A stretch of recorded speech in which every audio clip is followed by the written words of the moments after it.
Hi, I'm Lisa, And I'm Ray. and you're listening to. This Midlife Hustle. In today's episode, we're going to be talking about what we've learned about selling on Amazon. Yeah, let's see. I have a couple notes for this episode. We're going to talk about the resources we're using to learn. We gathered a bunch of resources and have some information to share about what we've been finding effective and what hasn't been. Yep. And some pitfalls to avoid there. Some surprising risks we've learned along the way and some emotions that went with them. A little bit of a internal crisis about are we doing the right thing? We're going to talk about that a little bit. And we're going to talk about how we ultimately decided it's definitely still worth pursuing and how we got to that logic, right? Yeah. So let's get into the learning. We started with YouTube. I think everybody starts with YouTube these days. Mhm. You probably would have started with TikTok if you had the opportunity. Yep. Yep. But I started with YouTube, shared a bunch of resources to you. The important thing we realized with YouTube is that there are a lot of content creators in this space. It's very hit or miss. And I found a bunch were trying to sell you something, to sell you a course, Yeah. sell you some knowledge. I feel like it's everybody in what I've researched and looked at. Yeah. So that was dominating Yeah. all the content you were looking at. Yeah. But there were some good nuggets in there. We found some good information. Yep. I gave you a bunch of different resources. Which one did you find most useful and maybe not most useful? The links you sent me from Amazon itself, the tools, how to get started, what it's going to take. So Amazon itself, Amazon has a whole seller university. Yeah. And we were talking about YouTube, but they do have a whole YouTube channel dedicated to Seller University. Yeah. And then there's a whole, this was the second bullet on my list, was they have a whole Amazon sellers webpage dedicated exclusively to helping people learn about the platform and how to be successful on the platform. Basically, Amazon wants you to win. You win, they win. Right. Right? So that you found most useful of all the resources? Of all the resources. And then once I got to the YouTube part of it, it kind of all connected. I'm glad I started with the Amazon because the YouTube videos made more sense to me starting that way. So your process was you'd read through like some of the materials on the website. They have everything from getting started to very specific topics. Tutorials. So you would read through it first and then watch the YouTube videos, and then that would help everything sink in and put it all together. Yeah. They're very well made videos as well. Yeah. So I looked at a couple folks on YouTube. I'll share the resources in the show description and in the Patreon resources. But there were a couple that were like Honest FBA was one channel that I found particularly useful. They were good at providing an honest perspective. Yeah. Right? Mm-hmm. You watched those with me. We kind of sat down and watched those ones together. Watched them together, yeah. Yeah. And when I mean honest perspective, they're trying to tell you, like, look, all the information that is out there is available for free, both through YouTube channels of several sorts and through the Amazon seller webpage. You don't really need this, but we're going to provide you some tips and some basic overview of the whole process. And I thought that was an interesting perspective. It was really, I learned a lot. Like, I'm glad the way I did it because it kind of made me understand. Oh, so even when you're watching the YouTube videos now, made sense because you had already preceded your brain with, that makes a lot of sense. So something I spent a little bit more time looking at than Lisa currently is Jungle Scout and Helium-10. There are a bunch of tools in this space, and we're not going to talk an awful lot about tools in this particular episode. We're going to be using them a lot. But Jungle Scout and Helium-10 are two of the biggest names in this kind of like Amazon seller marketplace data tools and such. There's several others, but these are the two biggest names I think most people will come across. And they have some really good tools. They have AI features now that actually help. Like one of them, I think Jungle Scout has an AI a capability. I don't know. I haven't really got into Helium-10 much yet because they haven't given us a trial. But they have Jungle Scout has like this AI reviews feature where it like basically reads all the reviews and kind of summarizes the sentiment of the reviews, some positive things, negative things, and opportunities for improvement. So instead of you reading hundreds or thousands of reviews, if you're trying to look at a product that you want to improve, provides all that summary. So the tools I think in this space are really important. The reason I'm mentioning it in the learning section here, though, is I've already been impressed with the sheer amount of training information that Jungle Scout provides. So Jungle Scout did give us an affiliate link that we'll share, and it offers a discount to anybody who clicks on that and follows it. So I'll put that again in the show notes and in the Patreon resource materials. but they offered us a free trial almost like the day after I requested it. Actually, I think it was the same day. So I've been impressed with their ability to respond. I mean, I hope if their support is anything like that as well, Good then call. it's been a good indication so far. So as we're doing this learning, there came a point at which we were having a discussion and it became a little heated because I was trying to explain the math to you and how it scales. And you got a little nervous with the numbers I was throwing at you. Yeah, for multiple reasons, because of the research I did. And then we were talking about money and you were using big numbers and the tools that I was using, it adds up. And so, yeah. So let me give those numbers out there just so other people can understand where I was going with it. What I was saying is trying to explain how this scales. So you can generally, you never know what it's going to be exactly, but the people tend to make anywhere from 15 to 30% profit. You can go higher and you can go lower, but that was a general, round number that I've heard thrown out there when we were doing some of our research. So I was saying the nice thing about it scaling is that once you learn how to do it right, you should be able to count on, somewhere around a 20% return. So for example, if you put in $1,000, you're going to get $200 back. If you put in 10,000, you're going to get 2,000 back. And if you put in 100,000, you're going to get 20,000 back. You put in 1,000,000, you get 200,000 back, right?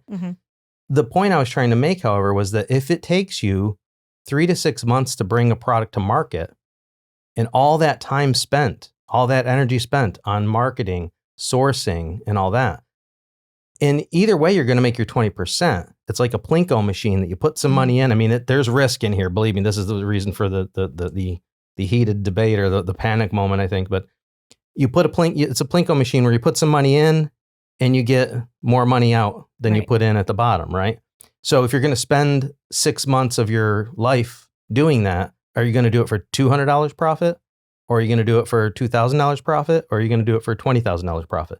Now, we don't have $1 million to put in the top of that Plinko machine either. So like how much money you have is a function of this as well. Right. And when I put those numbers out, you're like, wait a minute. Right. I don't want to lose, let's say it was $10,000. I think we could probably scrape that much by.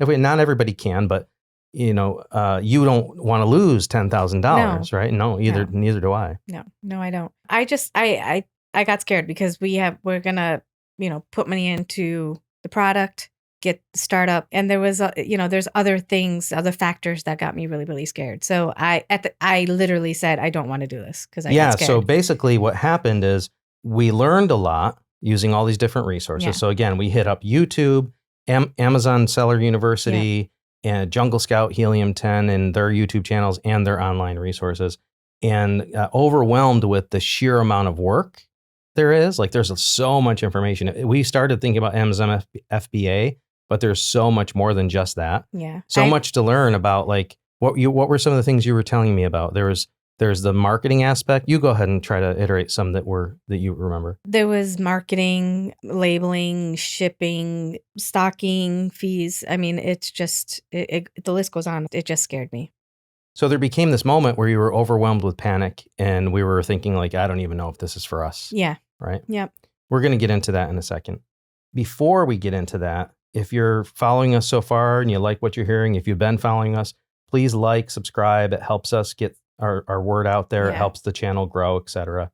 There is something else I wanted to explain. I've been teasing it the past couple episodes, but I do have a Patreon account set up and I have a Google Drive set up. So what we're doing is as we do this research, I'm collecting information in a Google Doc. I'm collecting information in a spreadsheet eventually. I'm putting show notes together and posting them. And depending on the Patreon tier that you buy, you'll have access to different levels of these resources. And I think it just might be helpful for somebody to not have to go through all that research in reference to not have to like sift through all the bad stuff just to find the good stuff. And also people who are interested in seeing how our journey goes, right? Like I'm going to be putting out there like what we're doing for sourcing, how much products are costing us, how much we're making, at least for one of these, runs that we're going to do from beginning to end. Yeah. Right. Yeah. So I think it might be, we're trying to add some value there so that you're not, if you want to support us, you can. And also you'll be able to follow along on this journey. Yep. So let's get into some of the we called it like surprising risks and emotions. I think, first of all, one of the first things you told me was the sheer amount there is to learn. So we're getting into that a little bit just now, but even something simple like, well, if you want to have your own brand, you're going to have your own UPC. How do you do that? Yeah. Have you ever marketed a product before? Like, if you are going to do a brand new product, if you're not just going to buy something and sell it, like if you're just going to buy something and sell it, the margins are smaller. Now, if you want to get into your own private label, marketing that thing, it's going to be more costly. Yeah. Coming up with a brand label, coming up with packaging, making sure that you're meeting all the requirements. Mm-hmm. Is it safe? Is it not? What is going into it? Can we back it? Are we both comfortable, with what we're producing? Yeah. Sourcing it. Like even if we believe in the product, finding a manufacturer who can reliably and consistently produce that product at an affordable price that makes it worth doing. Yeah. And maybe, consistently over time. Yeah. And I'm one for consistency. I hate being in the industry where products are important. I hate when it's changed on you. Well, and that gets into the reputation of the people you're doing business with, like the source, the suppliers, the manufacturers. Because if they don't even tell you, oh, well, we ran out of this, so we substituted it with that, and you have to find out from your customers, man, that's the worst thing. Sucks. That really sucks. Yeah. So having these relationships with these suppliers and manufacturers, building up that history of who you can trust and who you can't. Alibaba and some other sites do some things to try to help with this, but at the end of the day, it's like you have to know who you're doing business with, right? I have to dabble into them too. I haven't done that quite yet and looked into them. You've been doing more research on them, but yeah. Yeah, well, I mean, I've only done limited research on that as well. Like I know the process of vetting them, but until you actually know what you want, like you have to go to like Alibaba, see who can provide that. Like if you're going to do it through Alibaba, right? You can do it through other ways as well. Right. So now, along with the sheer amount of information to learn, I think you also became the biggest source of your panic was that if we were, again, looking into Amazon FBA first and foremost, and the sheer amount of fees involved, right? Yeah, the fees took me back. What were some of the fees you remember? Fees for large, small, medium, extra large, like. So how much size they're consuming in the warehouse? Yeah, how much space you're taking up. Mm-hmm. Labeling, stocking, restocking. It just goes on and on. Refunds and returns. Refunds, returns, and then expiring inventory, right? If it doesn't sell within a certain amount of time. Yeah. You're looking at all this and you're like, how am I going to make money with all of these fees? I got to pay for the product and pay Amazon all these little nickel and dime fees. How can I even make any money on this thing? Yeah. Right. So there was an emotional aspect of that. Mm-hmm. Fear of failure and fear of loss. What were some of your emotions going through that? Loss. The budget we're putting together, is it going to be enough? The biggest one for me is loss. I don't want to put all this in and then all of a sudden, oh, we need another 1,000. Oh, before you know it, we're way over our budget. So I'm afraid that we're going to get hooked on we have this much already. What's another, Sunk cost, it's called. Yeah. Sunk cost is the idea that, I have so much money in already, I might as well put some more in. Yeah. But if it's destined to fail, you're just throwing money into a black pit, basically. Right. And I don't want to do that. I really want to be smarter and show everyone how it could be done on a limited budget. Yeah. Our intention, not only for the purposes of the show, but personally, is to succeed. Yeah. And if we fail, not only have we failed to do something that we intended to do, but we're going to lose some money as well, right? Right. But did you get where I was saying about you put in all this time, and if we're going to do something that takes, let's say it's 3 to 4 months, and we're only putting $1,000 in, and we're only going to get $200 back.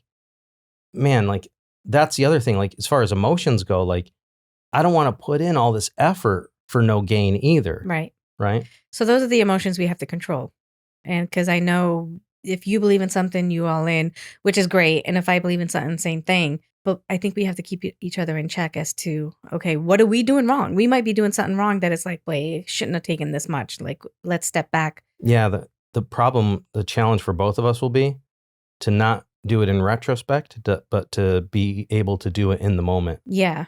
Yeah. That's always more difficult, right? Yeah. And there might be arguments, just like it was actually yesterday that I was like, I'm done. We're not doing this, you know? And you were like, whoa. Like, those are just examples. And then you showed me videos and I'm getting comfortable. Not a little. I am getting comfortable.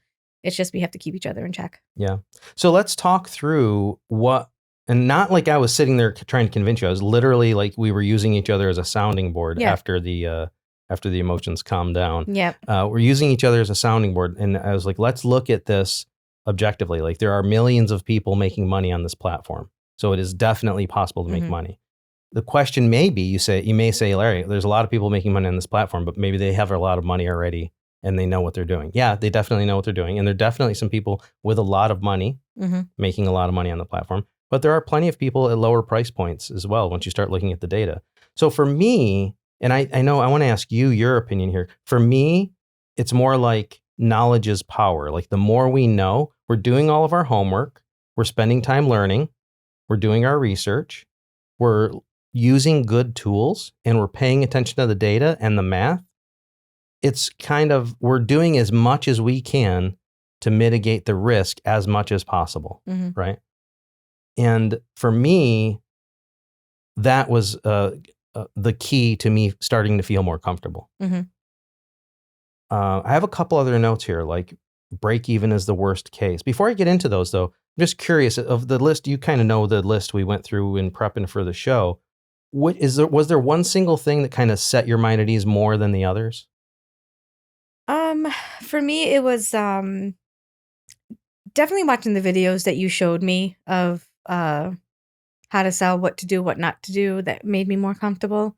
So in a way, it's similar to me, like the knowledge is power The aspect. knowledge is power. And for me, it was more visual. So a lot of those videos that you showed me were very visual.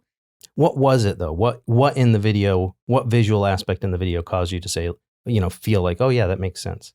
There can be 5 same products, but the description, the amount of work the person put into it, the photos, the look of it, the way they set the product up, instead of just like, oh, here's a box, and that's what it looks like. Right, because we've all been through that before, like trying to select a product and seeing a crappy listing, and you're like, I don't even if this item's awesome, this listing probably reflects the quality of the product. Right. And me shopping on Amazon myself, I do the same thing. I look for people that like do a 360 or multiple photos or a video of how it's put together. So that way I just don't want to see something like, oh, it's easy to put together. Oh, you're not going to catch my attention because I need, and say it has only 10 reviews and majority of those reviews, 6 of those reviews are like, oh, it's so hard to put together. But yet the person said it's easy to put together. Right. So it's things like that. There's also the data aspect of this, like having access to good tools, being able to use a tool like Jungle Scout and see like, oh, wait a minute, this is selling at a rate that's beyond my ability to fund it and make money, right? So even there may be an opportunity here, but I don't have $100,000 to put in to make back. I'm going to have to be competing with people who are putting in $100,000 and $200,000. Right. Let's find a different product that I can compete in, a space I compete in, and then apply those criteria. Right. Yeah. So I think there was another one that I thought, the reason I asked is because the 2 next topics I'm going to talk about here that kind of like helped me, and I think helped you once you think about it, come around. Because I remember explaining this to you is like, wait, I was giving you an example of those numbers of how 20% scales. And the only reason I was putting that number out there is to say, either way, if you pay a time penalty, if the time penalty is 3 to 6 months, let's say, depending on the idea you're pursuing, you're going to make 20% either way. Let's make that 6 months worth it. Let's spend enough money. Let's put enough money into the system so we get a decent return on our 6 months. Because you're going to make 20% back no matter what, as long as you do things right. Right. So the next kind of 2 bullets I have here are break even is the worst case. I think this is actually interesting to think about critically. It's not true that break even is the worst case. The worst case truly is, I suppose, I don't know how it would happen, but you could lose all your money. I honestly, though, that is the worst case. Yeah, but I don't know how that would actually happen in practice because this is real world goods. Presumably, if you've done your homework already, you're paying attention to the data, you're paying attention to the math. if you did all that, it's very unlikely you picked a product that suddenly everybody is like, oh my God, I don't even want this. Right. Right. So even if you had to liquidate those assets and just sell them to recover your costs, the worst that's going to happen is I'm thinking you lose maybe 10% or something.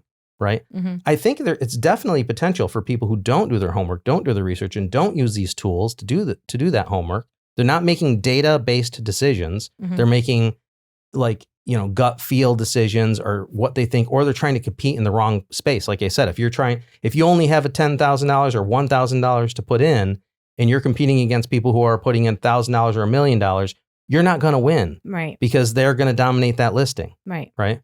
So you need to choose your battles wisely, choose your product wisely.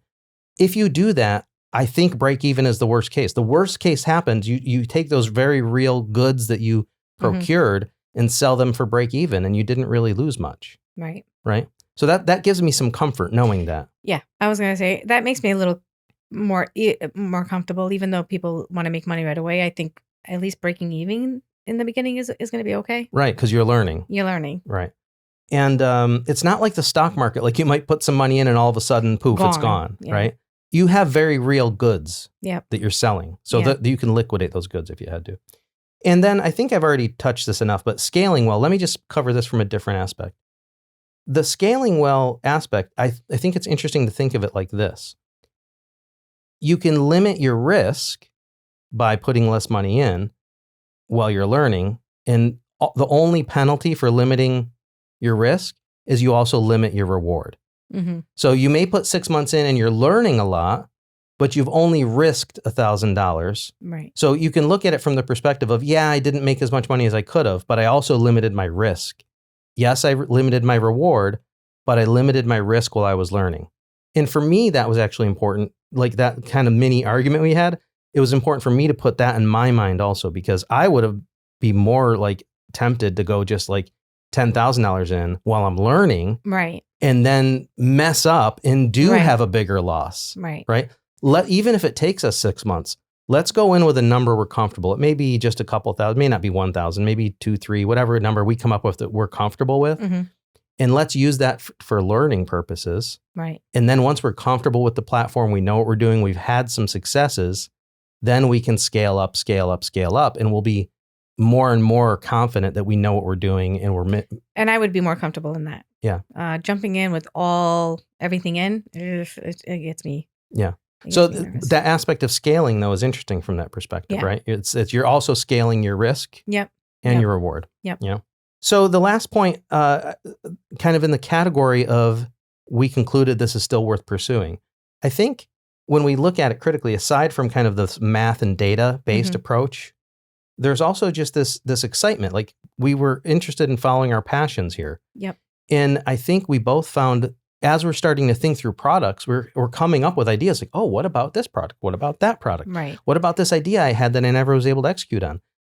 I think once we actually know how to work the Amazon platform for our benefit, then we'll have a lot more ideas. And so I'm starting to get excited, even without having a particular product. Specifically ready to go. I'm getting excited about learning a pathway to be able to bring products to market. Yeah.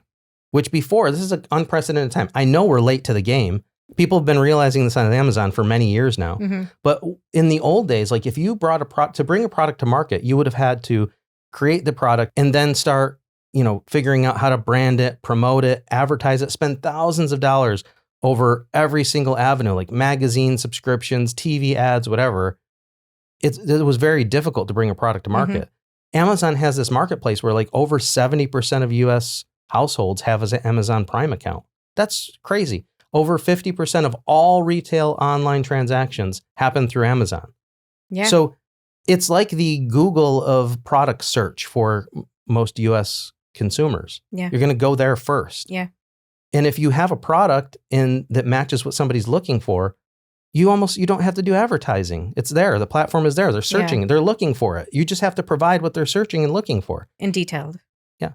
And provide a good version of it, a quality version of it, something that, and you're going to build that product out. You're going to build a brand. You can build a brand entirely online. Yeah. It's unprecedented time compared to like the world we grew up in. Yeah, for sure. Very different. Yeah. So about that, I mean, that's what excites me about this potential for long-term growth. Mm-hmm. What are some of the things that you've been excited about as you've been learning? I'm excited to go through products, test them, make sure that it's what we want people to buy and have our name behind it, our brand behind it. So yeah, I'm excited about that, learning some more, the YouTube that you've been showing me. Yeah, I'm just excited for what's going to happen.